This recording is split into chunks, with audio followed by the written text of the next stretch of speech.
Hello, I just wanted to talk a little bit with our affiliate humanist clergy, J. Exodus Hooper, who's been doing a whole lot since we had that congregational vote back in May. And we just need you to check in with us, Jay. What's going on in your life? Oh my gosh, where am I? Most people ask me exactly where's my physical location. And I have to express to them one place, and then they'll ask me, but where are you in your mind? And then I have to tell them another place because I am literally in kind of constant travel. But one of the things that has been going on deeply, as you know, David, and as I'm so grateful for the congregational support that I've received by doing a lot of groundwork, has been the birth of Keep Living.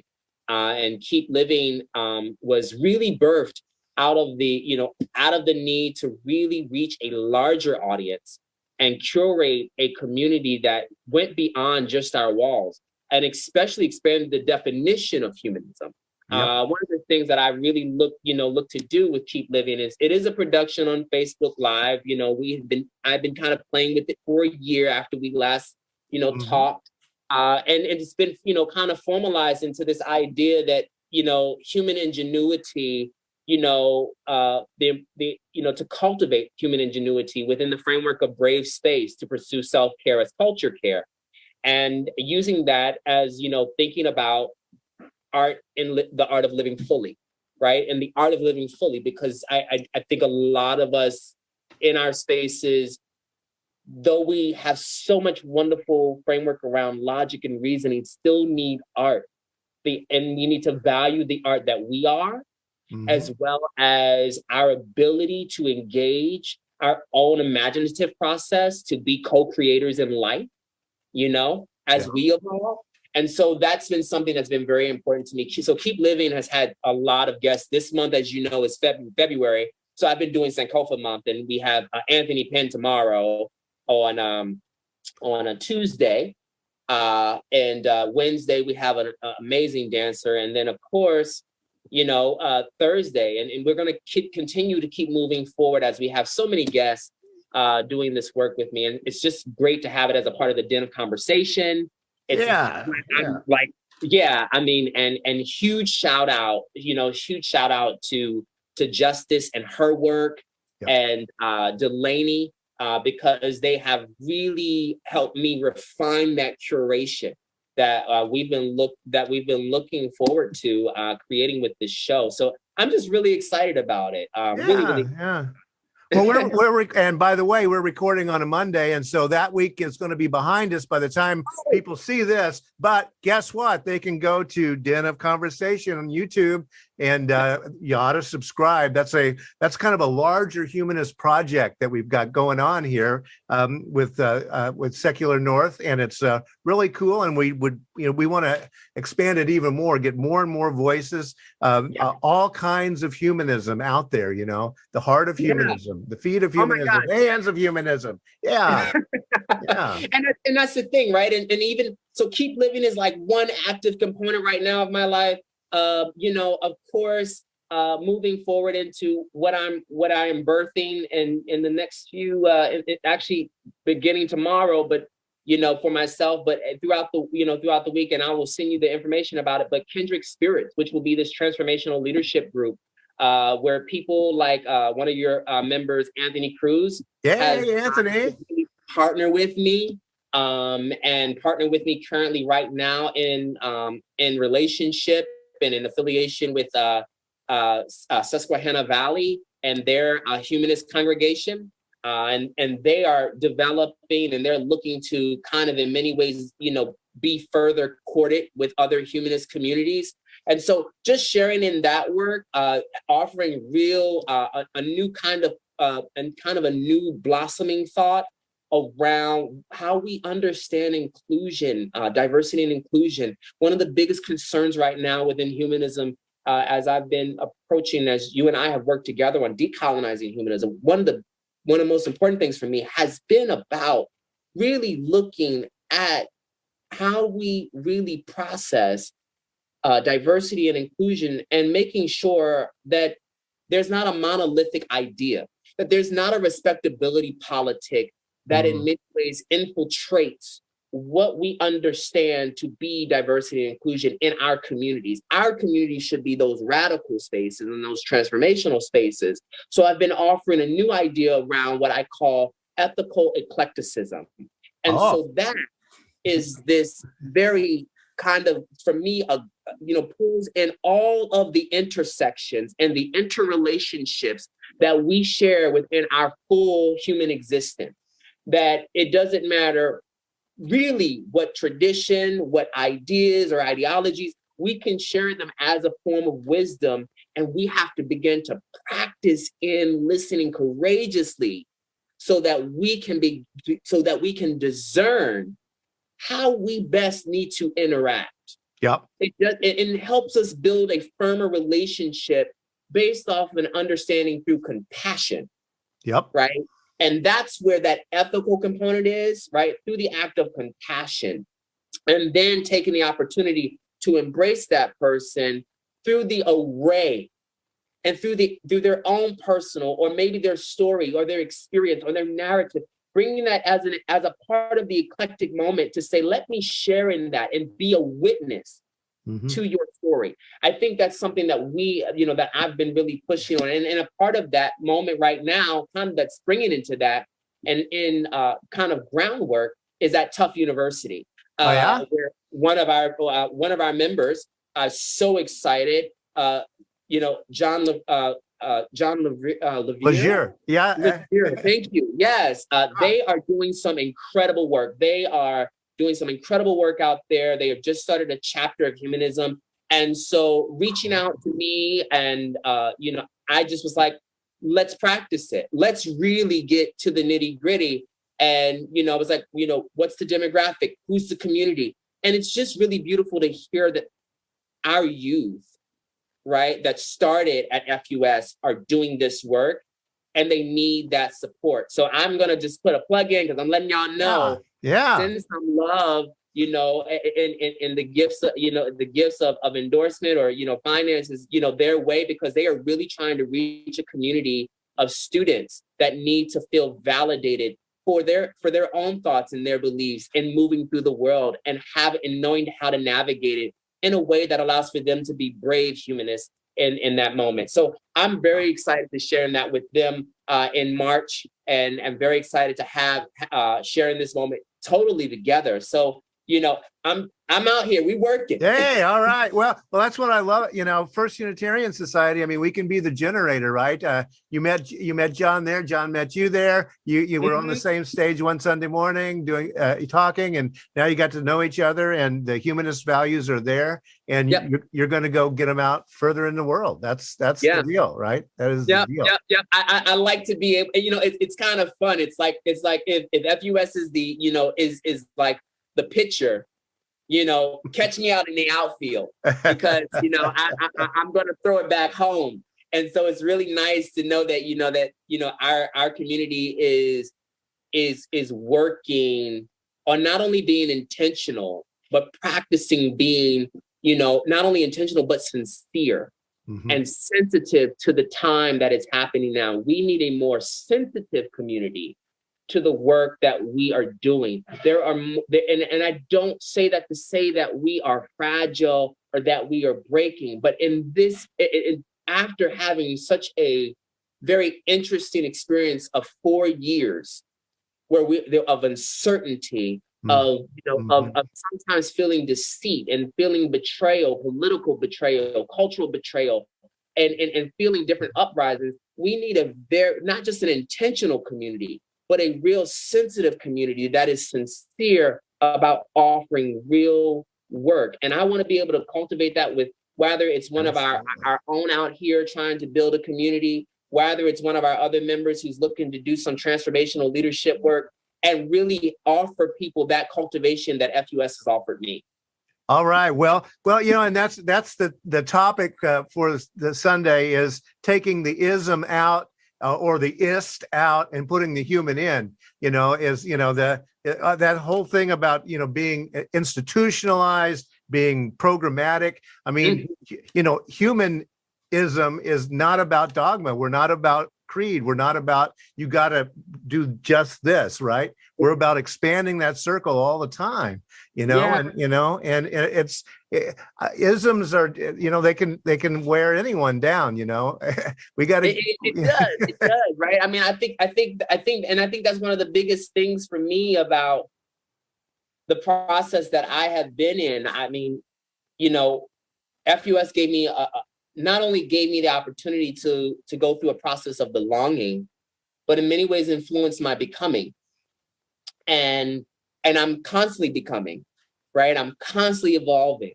And I think it's very interesting when I run into, various humanist spaces that in many ways have kind of developed a very narrow, or if not narrow, a box. Right. That in many ways, is that one is expected to fit in. And, as someone who has a very embodied practice and an embodied passion to connect and have that relationship and really get to the heart of people and not get in their business, I think it's funny because I think that the ism that's in humanism is so rooted in, let me study you. Yeah. It's because of that. It's because, unfortunately, that influence once again of like, who kind of holds the expertise, right? And who has held it for years, pushing on ideas of educational leaders and pushing on ideas of what kind of our philosophical fathers gave us. And like, we got to be a little careful with that, because it seems to be that it a little bit taints us. But if we kind of, look at it, where we're tainted in within the ism component is that we fail to meet the demands of not studying people that are different from our experience. We fail to actually share in their story. Yep. Yes. And sharing in the story helps us arrive to sharing in the actual human relationship. Yep. And that ism is like, it's like, if it doesn't fit the dominant narrative of what we think is humanism, then it becomes that ism. Let me study because I don't understand it. Let me find an expert. Let me go find the academy. Let me go talk to Dr. such and such, or let me go find, these people who have gone through all of these areas. And it's like, I think that's why I've appreciated trying to offer people the opportunity to present their full self. And I think that's and that's what I've appreciated about how you and I have relationship, because it's like, not every moment has to be a textbook. Right. Right.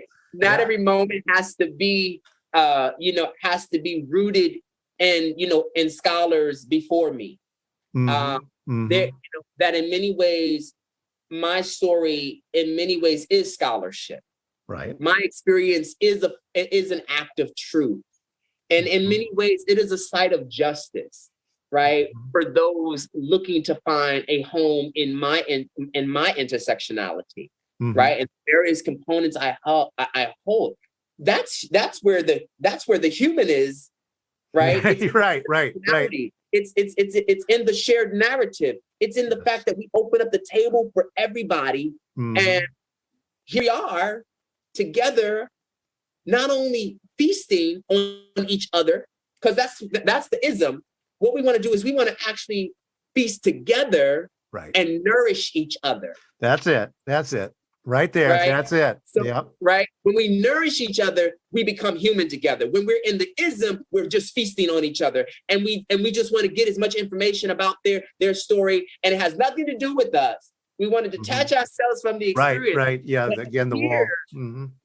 Here, as a community that is, as once again, a sensitive community, it is looking to learn how to take, in many ways, the nourishments of each other's lives and see it as an act of real culture care. We've got to create and cultivate a community of culture care Mhm. more than ever. Yep. Well, and that's what congregationalism, I know, I mean, you and I are on the same page on that. Congregations matter because it's where people meet and, different people meet and deal with the terrible things of life, the great things of life, right? And that, being together is what it's all about. It's, So. And if we can get, and there has been a part of me, I mean, you've seen this in my own kind of statements over time. I begin to move away from the term humanism, not to, even though if you need to locate me, right, you're going to locate me in humanism. Right. And I hold it with the pride, but my humanism is rooted in liberation. Right. And that, and yes, I probably use that on the frame, on thinking of the arching themes of people like Dr. Cone and people like Anthony Penn, who were able to liberate themselves through the Black experience, through the Black religious experience, be able to navigate, from those spaces and move beyond belief, right? And not just be a non-believer or an anti-believer, but in many ways pushing on those questions that in many ways make us want to believe beyond where, what we have in front of us. And I think, and so, right, like even pushing, as I was talking to Mandisa and sharing the wisdom, like, here it is, you got free thinkers and everything else. And I was torn for a good while because I was like, I think of humanism and I'm like, and I just was like, I'm just sitting with a bunch of dead white guys when I talk about humanism. Then it's like, but then I was trying on free thinking and I was like, I'm talking about free thinking because I like, I appreciate Black folk who can think outside of the norm and we're achieving, aspects of liberation where they felt free in their scholarship, where they felt free in their knowing and who they were. And I was like, but I'm not always writing. I'm not always reading. I'm still not that free thinker. And here it is, I was like, who am I? And so, I'm like, I said to somebody recently, I said, well, I'll be honest with you. I'm a free-forming humanist. They kind of were like, and they were like, I've never heard that before. Yeah. And I said, and as you know, and some of you know in the congregation, I literally am so about embodied practice that I would rather have a free form. That is, very similar to Foucault, like there is body knowledge. The body carries knowledge, it carries wisdom, it carries memory, it carries story. And I know that many of us, just because of our interconnectedness, and even whether we were walking down the hallway and we hugged each other or we waved or, had a moment where we smiled and, and especially in times of COVID, I think it is so important to offer, what I have been thinking of as the good gestures, the good gestures, really allowing for people to feel you from the Zoom process, really allowing for people to know that, use the hands, use the arms, give them a full show. Into it. Absolutely. Lean into it because we need that, because that shows and gives information, information for people to, in many ways, engage with you in ways that we are expected right now to withhold from. Right. We might not be able to touch each other. We might not be able to be in each other's presence, but to know that we can connect, right? Have our hands here, right? And just sharing that moment and knowing that it's real, it holds us. That's right. And we need that. That's the human part of us, and I hope that as we practice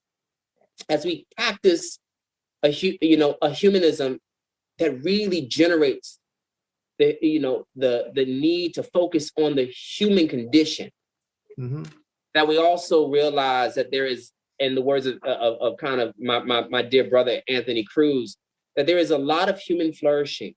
There's a lot of growth. And we are a world within a world, and we share in that, So, I hope that we get past the ism components where Yeah. we move away from like, I don't know, I need to go read a book to understand you. Honey, I'm going to I tell anybody these days, you cannot read your way out of bias. You cannot read your way out of racism. You cannot read your way out of sexism. You cannot read your way out of ageism. You cannot read your way out of any form of discrimination. You have to get in relationship and get in congregation because it's going to challenge you to sit with the things that we need to work through together to have real, sincere community. That's right. That's right. Well, yep. Preach it. All right. Well, hey, I'm gonna have to join y'all one Sunday. Well, we're gonna get you. Oh yeah. Yeah. We're gonna get you in there. Yeah. Thanks so much for talking with us, and thanks for being you. That's the big thing here. Your work, your life. You're just an absolute inspiration. Love you. Love you. Love you. Love you. Love y'all. Be well. It's so good to see you. Hugs and kisses. Bye-bye. Thanks so much to Jay Hooper for joining us this morning. The British philosopher Harold Blackham, I quote him often, said that humanism is about the world, not about humanism. And that's a very important corrective for us to think about, that free form humanism, I think. We fall into humanist-splaining too often. It's because people haven't heard of what we do. They've heard of Methodism, they've heard of Roman Catholicism, they've heard of Christianity. They haven't heard about humanism. So we fall into humanist-splaining, but really that's beside the point. We need to talk about how do we help people. And one of the joys of my position as a leader, a national leader in humanism, because I'm the minister at First Unitarian Society, I get to meet the next generation of humanist leaders, people like Jay and Anthony Cruz that he mentioned. And I get to be a mentor to people like Jane Smith, whose installation sermon I'll be talking at this afternoon. Humanism, secularism, liberal religion in general.